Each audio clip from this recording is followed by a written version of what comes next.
What is up, everybody? I'm NoLucksGiven, and in this video, we're gonna play Exodia Comp again. And wasn't really my intention to put out another Exodia video so quickly, but basically the day I uploaded my last Exodia video to YouTube, I also played this game. And so doing some post commentary for that now, but yeah, this is a really sweet comp, and we'll talk about kind of how we get there and the decisions that we made to get to that point. In this opening shop, just going to be locking the Black Cat and the Forbidden Fruit, which is good on turn 2, but also nice to find a pair with Horde Dragon. The pair is a little bit less than ideal with the Baby Root in the shop. That's not super synergistic, but it's fine. And then we actually see a pair of the Baby Roots, so kind of awkward minions to as far as their synergies between each other, but some pairs on Horde Dragon, you're going to take them, grab some early tier 3 treasures, and get off to a nice start. But obviously a little bit weird, just playing a bunch of 1/4s, and it's actually going to be a little bit awkward in this first combat against Peter Pants. We are going to be able to take out their Minotaur, but then we're going to get totally farmed by this Vampire as it just gets to slay a bunch of times against my Black Cat and Baby Root. So Peter Pants is pretty happy about that one, has to be. And, you know, we're not too upset. We get to have 2 pairs going into 3.0, not too shabby.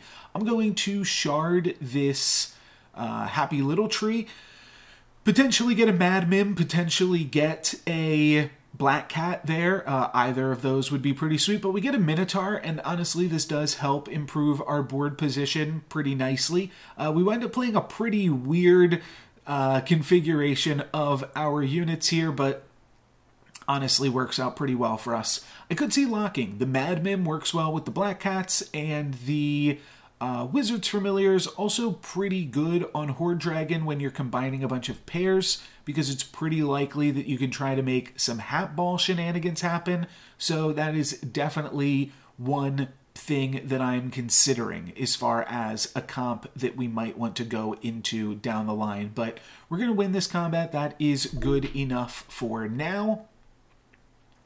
And then we'll see what we can do on 3.0.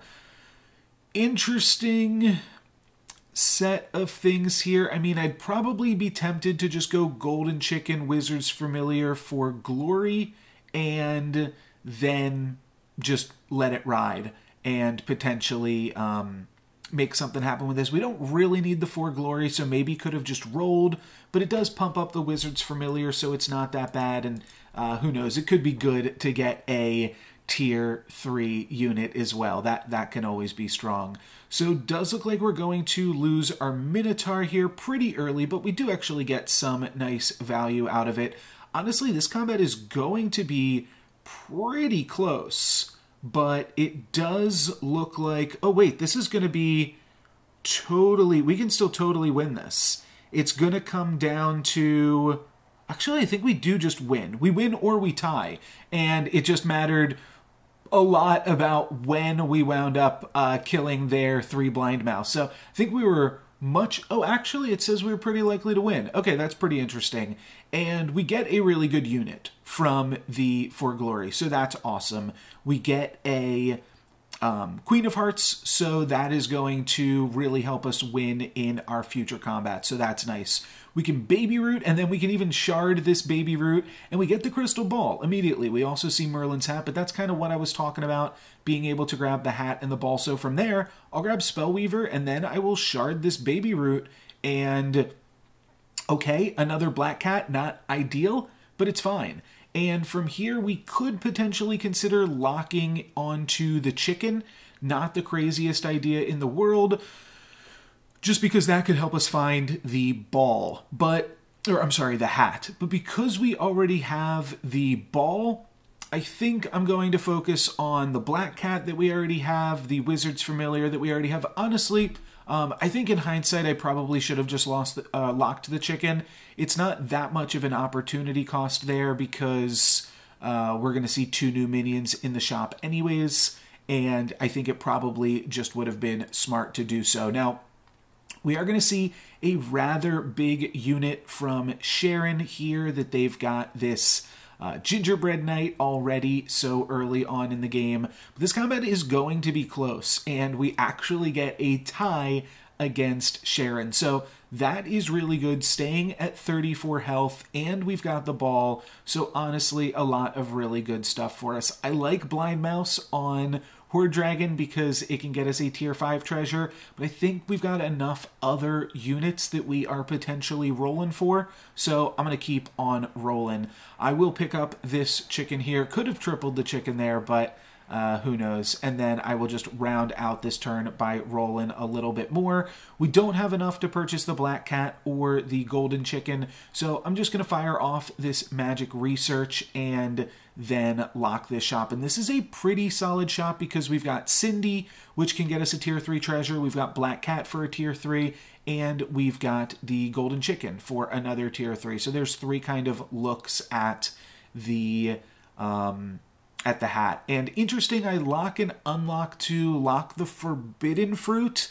I'm not sure if that was totally right in hindsight, because we could have gotten away with letting that forbidden fruit roll out of the shop, which would have given us the chance to potentially chain spells together next turn to activate Cindy quite quickly, especially with the fact that we might be picking up a hat this early in the game and doing some nice stuff with that.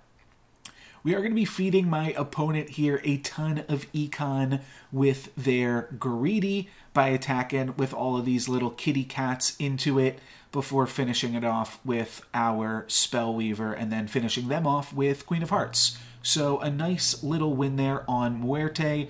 Let's see what tier 3 treasures we can get. Chicken is going to give us Haunted Helm or Fancy Pants, or honestly probably just skip. We've got 2 more looks at tier 3s right here. Let's grab this. I grab the Cindy first, so that way in case we find another Fancy Pants, I don't feel as bad picking it up. But I didn't really want the Fancy Pants because I didn't want to give +3/+3 to Cindy or Black Cat. And then we just pick up Power Orb and continue to roll. We'll pick up a Labyrinth Minotaur after that. That is not too shabby. And then could cast Beauty's Influence, could cast it on Queen of Hearts, could cast it on Spellweaver. Either of those things are honestly fine and do give us some progress towards Cinderella, but casting it on the Queen of Hearts means that we don't take power away from the Queen of Hearts, so that part's nice. And then we roll into Shard of the Ice Queen and then a free roll, so we do wind up getting 75% through Cinderella this turn, which is why I did not want to go for the Forbidden Fruit. I wanted to just roll and potentially cast some more spells. So a small mistake there to lock the Forbidden Fruit, but happy to pick up this Cindy either way.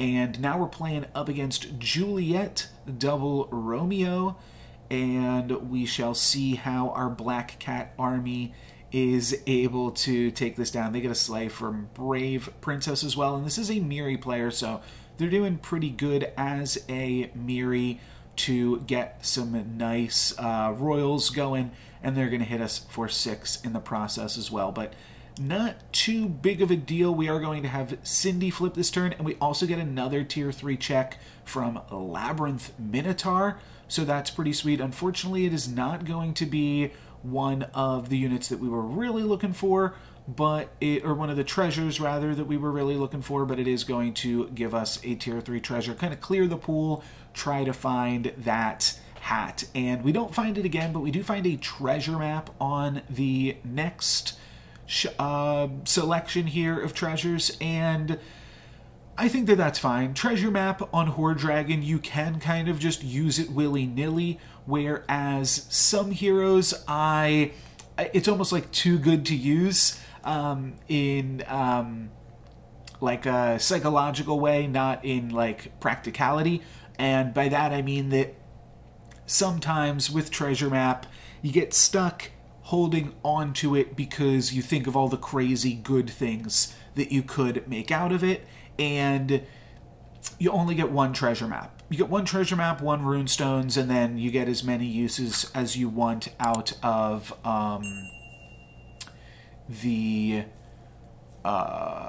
sorry, I'm just like kind of looking at these turns and looking at my ordering and stuff like that as well. But you get 1 use out of the, or multiple uses out of the questing treasure, whatever that one's called. But when you're Horde Dragon, you don't have to worry about that as much. That was the point I was trying to make, because everything is runestones. And treasure map is even a little bit stronger. If we complete a tier 3 upgrade, then we're getting a tier 6 treasure all of a sudden. And that is pretty powerful. So that definitely alleviates some concerns about picking up this treasure map. And next turn we are going to be tier 5, so then we can look for Aeon on that turn and don't have to be too bogged down with looking for the hat necessarily. I'll pick up a Spellweaver here. That seems like a great choice. It's a ranged unit, so it works really well in the Sting slot without too much preparation. I was slightly considering the Sherwood Sure Shot last turn, but I just felt it was better to keep on rolling. And at the end of this turn, I'll just roll a little bit more before rolling into a Wish Upon a Star, and I feel like we're strong enough. We are up against Peter Pants that we helped grow their Vainpire against earlier, but I think that we can potentially win the Wish, and even if not, this seems fine. Basically, I think that there are a few different options that we could still go into from here. If we find an Aeon soon, then Hat Ball is definitely still in the cards. Obviously, it'd be Aeon Ball, not quite Hat Ball. But if that doesn't happen, there are also, for sure, some other directions that we can build into. And then, of course, Aeon does also get to make use of the Slay, or of the Sting spot. So that can be pretty good for us as well. We do see that this Peter Pants is going to be making nice work of a Spellweaver, but doesn't have too much after that. They are going to hit us for 7, but honestly, we didn't really need too much more XP. I will grab the Spellweavers here and grab a tier 6 treasure, like I said. And Singing Sword is reasonable, but so is Spear of Achilles, and Spear of Achilles is probably just a more powerful unit, or a more powerful treasure. Getting a lot of my terminology mixed up in this game for whatever reason, but I think Spear is more, I want to say, like, well-rounded. It's more versatile. That's the word I'm looking for. There are a lot more comps that we can make use of this Spear in, so we'll see what we can do with that. And right before we are done with the turn, we do find an Aeon, so that is really great. There's also a Feasting Dragon, but I think we're going to go into Aeon here, and that is the plan. I'll sell the Golden Chicken, and then I'm also going to sell Cindy just to cast this Kidnap to give Aeon one more additional attack. I do consider locking for this Sporko, and I think I kind of go back and forth on it a little bit, but it's probably worth it to try to put the Sporko on the Aeon. Just any additional stats that we can give the Aeon are definitely going to be good, and Aeon also gets to give additional stats to Sporko, so they're pretty nice in conjunction with each other, whereas the Wicked Witch, which honestly I probably should have just moved the Wicked Witch to 5 because slaying with Aeon is so important, and that was actually really, really close. We almost missed that slay. But some more lag here, unfortunately. Okay. Yeah, just getting a small reduction on the cost of our spells is going to be really, really important for allowing us to really grow this board. And we see we've got the option to pick up another Wicked Witch, so that's certainly interesting. I'm also checking out Burning Tree in the Sting slot. But I think what my plan to do here is grab this Sporko and then try to cast some more spells. So that is what we are going to do. I do consider, yeah, I mean, we can put Burning Tree in front of the Sporko as well. That's probably a reasonable way to gain some more stats, but don't have to mess with these ideas here too much more than that. We do see another burning tree. That's probably not the direction that we want to go in, but another Aeon is certainly really good. So I'll grab this Aeon, slot this in instead of the burning tree, and then might as well even Mix-a-Whizzle the burning tree, and we get a Doom Breath, which is a fine unit in its own right. Nothing super crazy, but especially when we're playing it like as our third unit here, but there's still definitely some stuff that the Doom Breath can get into, but primarily I still want to slay with these Aeons. That's going to be priority numero uno, so let's get in with those first, just to give us cheaper spells going into 6.0. One of our Aeons is going to get Medusa'd, but the other one is going to slay and stay, so that is pretty great. And then Doom Breath is going to get a nice little 2-for-1 there, so that is pretty nice as well. And we're going to be able to take out this Muerte with the spear, basically. I mean, we've got a lot of other stuff going on. We've got some nice other stats, but we're also looking pretty good with that spear. And we do still have to find some more units. We're definitely lacking a little bit on that. The Burning Tree isn't exactly an endgame unit, though it is a tree that we can cast some spells on, but it's not something that I want to try to, like, triple right now. However, I will definitely triple Aeon. That seems really, really good to me. And Ninth Book of Merlin?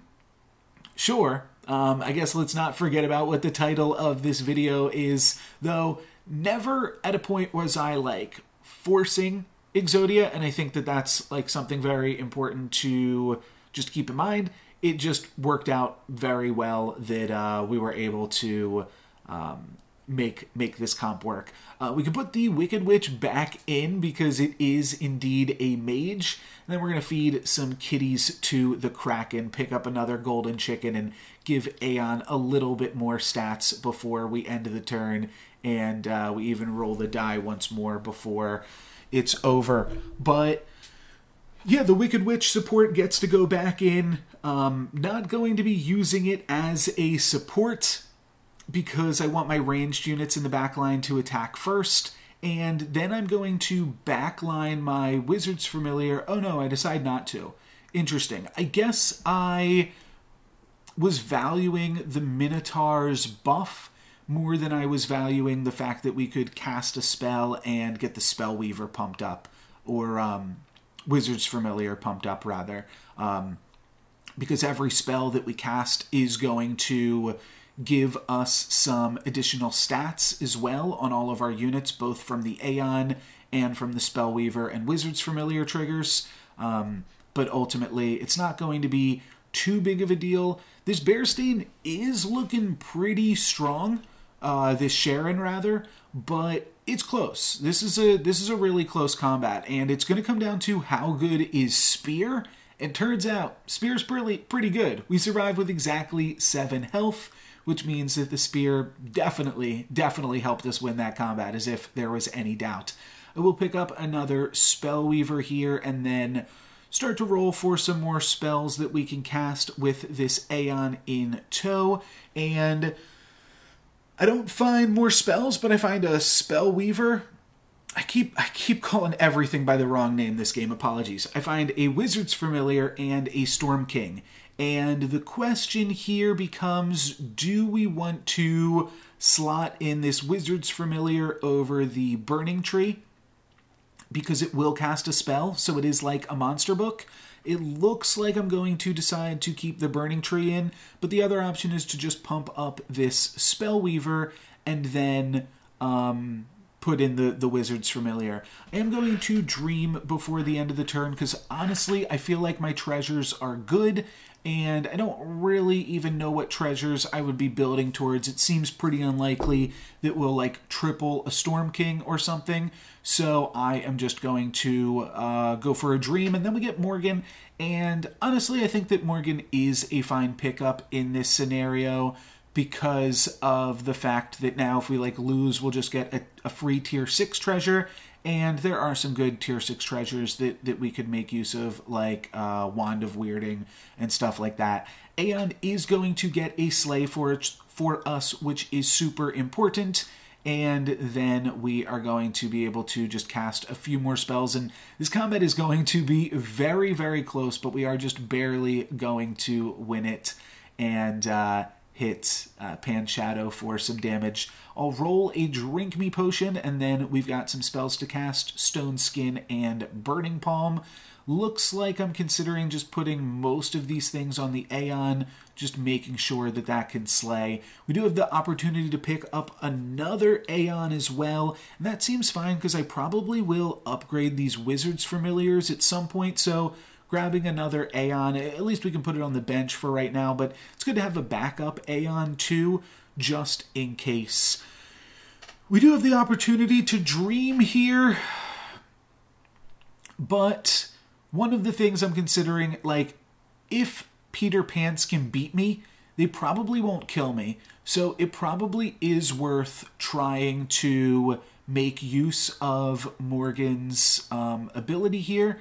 And the other thing that I am kind of considering is our spells cost 2 less this turn.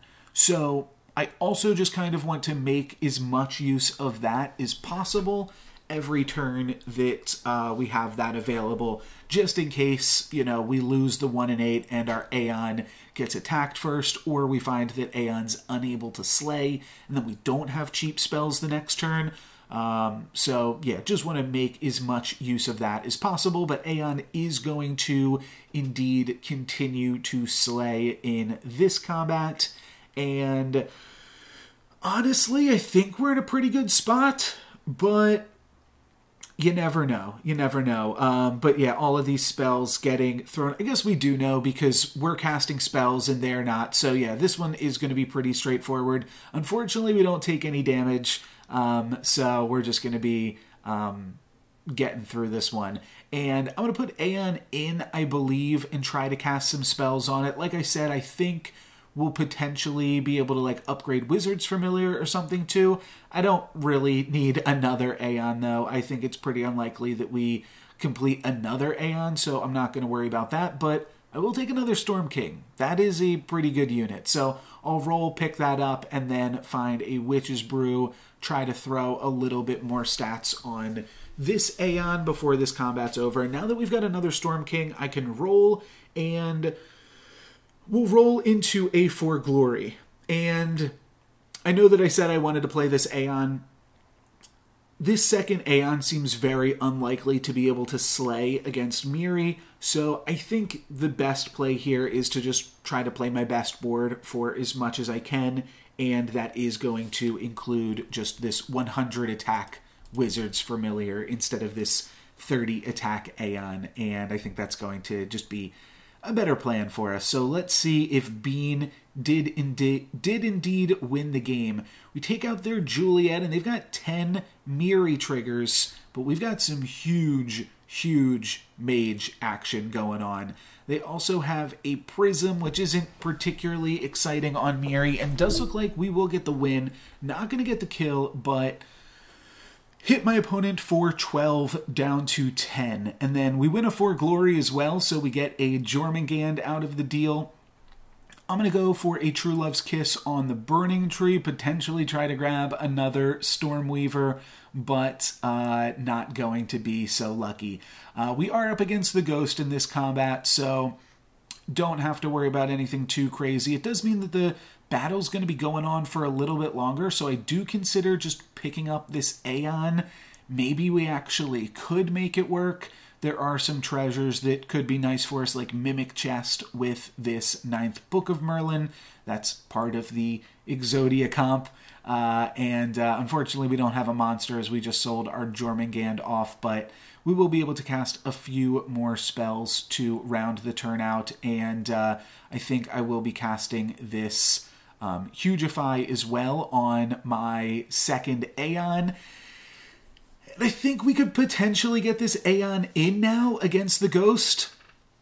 61 attack, just making our spells that much cheaper is not too shabby. And one of the other things you do have to consider with an Aeon on the bench is even if you're not putting them in the combats, they are actually still doing work for you because they're still growing themselves, they're growing your Spellweavers, your other Aeons and stuff, so it is definitely giving us some value, but mostly you get even more value if you can get these things to slay. So our first Aeon is going to slay. That is really nice. Our second Aeon, not going to be so lucky. But you see in a lot of these combats, like, it didn't matter what that unit was. It was just going to get attacked by Sherwood Sure Shot there anyways. So it was fine that we played an Aeon. It was a little bit of bonus stats here for us. And that's going to be enough for a win against the Ghost. And are we in the finals? We are not. This is a long, long game, which is part of the reason that we've got all of the time in the world to put together this Exodia comp. So we will keep on rolling. We're also still at 22 health on Morgue. I'd love to find a Forbidden Fruit at any point. Haven't brought that up, but a Forbidden Fruit just gives us a tier 6 treasure, so that would be kind of nice. I will pick up the Wizard's Familiar here, and I'll go for Runestones. I don't think that we actually need this Spear of Achilles anymore. It's been nice for us, but our units have enough stats that I don't think it's going to be super necessary. And part of the idea here with picking up Runestones is now, if we take damage, we get to grab a tier 7 treasure. We could also complete the Storm King triple. That'll give us a tier 7, though that's pretty unlikely. If that was what we were looking for, then we probably should have just stayed on to Horde Dragon, but now this gives us like 2 avenues to kind of complete it. And then we could also grab a tier 6 treasure from tripling these Aeons. That is also potentially in the cards for us. This Sharon is looking pretty big with a bunch of Bear Stains plus a Echo Wood.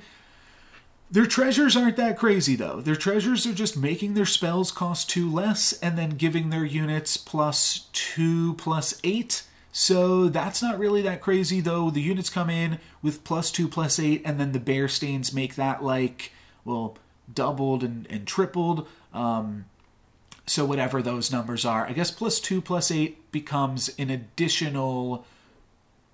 oh, geez. Failing to do this math here. It would just be ×4, right? So it would be +8 times 64. +8 plus 64. So maybe something like that is what the units are grabbing. I'm not really sure. But we tie the combat to that huge Echo Wood. So I am going to be able to grab a tier 7 treasure from tripling this Storm King. And I really strongly consider Holy Grail, because I think that we are in a good enough position to take it, and that could definitely put us over the top. But Mirror Mirror with Storm King, with 9th book, well, it's part of Exodia. And part of me was probably thinking about the fact that I was going to be uploading my Exodia video later today, so I go for the Mirror Mirror, and this game isn't going to be as crazy as our other Exodia comp, but I think you can see where this is going from here. We roll the Masquerade Ball and we find an Aeon, and we're only missing 1 treasure for the Forbidden comp here, the Mirror Mirror plus Mimic Chest plus 9th Book of Merlin, which, short of a Trophy Hunter as our hero, I think is the best comp in the game. It's the best comp in the game as far as the best 3 treasures are concerned. You could maybe make it a little bit better when you add in a certain hero power, or when you factor in like some key units or something like that. But as far as treasures go, I think that this is definitely the Exodia of treasures. All of our units now casting a spell and then resummoning and casting another spell. Both of my Aeons are going to be slaying. Well, both of my original Aeons are going to be slaying, and then casting some spells there. And this is going to be a kill onto Miri. Almost kill the Romeo before we even kill the Juliet, but that is going to be all she wrote here as we take out the Storm King and take out the Miri. Oh, never mind. Storm King comes back from the grave, kills our Storm King, and then our Storm King comes back and we kill the Miri. But yeah, still a win there nonetheless. So now we're going to be picking up the Aeon, and I could not believe my eyes here. We get the Mimic Chest, we replace the ball, and now we are full Exodia comp. Didn't even make use of this Morgan because we haven't lost the game in so long. Not really sure what we want to do, but I am going to roll and try to find a good spell to cast because we do have cheap spells right now. So maybe we can find some type of scam. And honestly, Lightning Dragon isn't that bad because my opponent does have the Echo Wood, so it could be nice to kind of scam that. And even if we play down a unit, just means that the first unit that we resummon off of Mirror Mirror is going to resummon twice, but I just figure I'll keep rolling. And sure, we'll end on this Toil and Trouble. That seems good enough as any of them, but I think we did it. We put together the Exodia comp, not quite as powerful as it was in my previous Exodia video because we don't have that copycat and we only have one Storm King, but still it is pretty impressive to be able to put it together. I'd always talked about this comp, just for some context. I've always talked about it on stream and such, but never quite found the pieces, and then basically found it like not quite twice in a row, but twice in pretty quick succession, considering I was uploading my previous Exodia video as I was playing this one, more or less. So really sweet stuff here, and I assume that we are going to have the means to take my opponent out here. You can't really mess with all of these spells being cast. It is just way too strong, way too much to deal with. We summon 2 Wizard's Familiars, both that cast 2 spells on my opponent. Yeah, it's just way too much. My opponent is going to have a bunch of pigs, but all those pigs are going to do is let us cast some more spells here. So that is going to be it as we wrap this one up. We do see that my opponent has a large Echo Wood, so I guess we'll slog through it for another second here, but it's not even that big when you compare it up against my Storm King. It's like about the same size, and then Storm King also gets to resummon with 2 really large Storm Kings in its place, and then we scam the Echo Wood twice, actually. So there we go. That is going to be it, and hopefully you guys enjoyed this one. Really silly to be able to put together this Exodia comp in such quick order, it felt like, for me, considering that we just played one recently, but hopefully you guys still had fun watching this one, and that is going to be it for me for this video. Thank you guys very much for watching. I'm NoLucksGiven. Peace.